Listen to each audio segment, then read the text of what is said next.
संजय राऊत राज ठाकरे यांच्या भेटीसाठी शिवतीर्थावर पोहोचले. संजय राऊत यांच्याकडून राज ठाकरे यांची दुसऱ्यांदा भेट.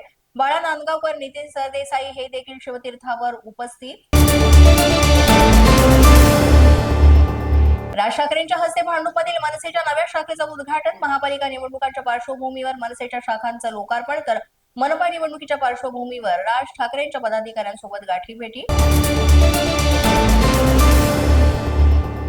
बीएमसी निवडणुकीमध्ये 51% मतं जिंकून आम्ही जिंकणार. भाजप नेते चंद्रशेखर बावनकुळेंकडून विश्वास व्यक्त.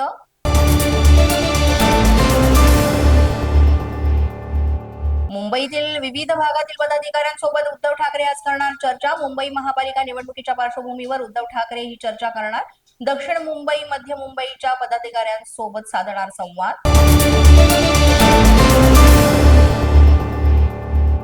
पुण्यामध्ये शिंदे सेनेच्या नाराज पदाधिकाऱ्यांची रवींद्र धंगेकरांच्या उपस्थितीत बैठक. पदाधिकारी राजीनामा देण्याच्या तयारीत. तर पुणे महापालिका निवडणुकीमध्ये भाजपसोबत युती, पदाधिकाऱ्यांची मागणी.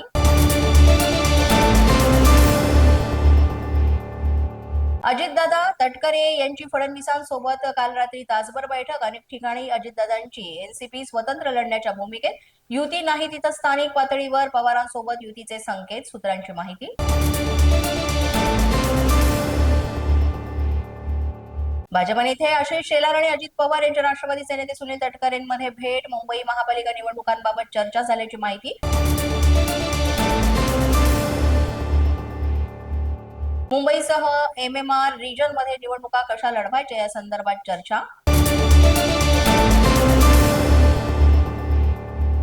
मुंबईमध्ये मवियासोबत लढावं असं पक्षाचं मत आहे. सोमवारपर्यंत सगळं चित्र पूर्ण होणार.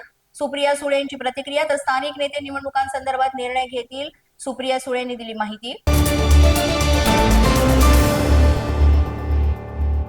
मुंबईमध्ये ठाकरेंच्या बालेकिल्ल्यात भाजपची रणनीती. लालबाग, परळ, दादर या भागामध्ये शिंदे सेना भाजप समसमान जागा लढणार. माहीम, भायखळा, वरळीमध्ये देखील शिंदे सेना आणि भाजप समसमान जागा लढवणार. पोलीस माझा न्यूजच्या बातमीपत्रात आज इतकंच. तुम्हाला आमचं बातमीपत्र कसं वाटतंय याबाबत अवश्य अभिप्राय कळवा. यासाठी पोलीस माझा न्यूजचं युट्यूब चॅनल सबस्क्राईब करा. तसंच आमचं फेसबुक, इंस्टाग्राम आणि ट्विटर अकाउंट फॉलो करा. अधिक माहितीसाठी आमच्या www.policemazhanews.com या वेबसाईटला भेट द्या. आमचे अधिकृत प्रतिनिधी व्हायचं असेल तर स्क्रीनवर दिलेल्या क्रमांकांवर आजच संपर्क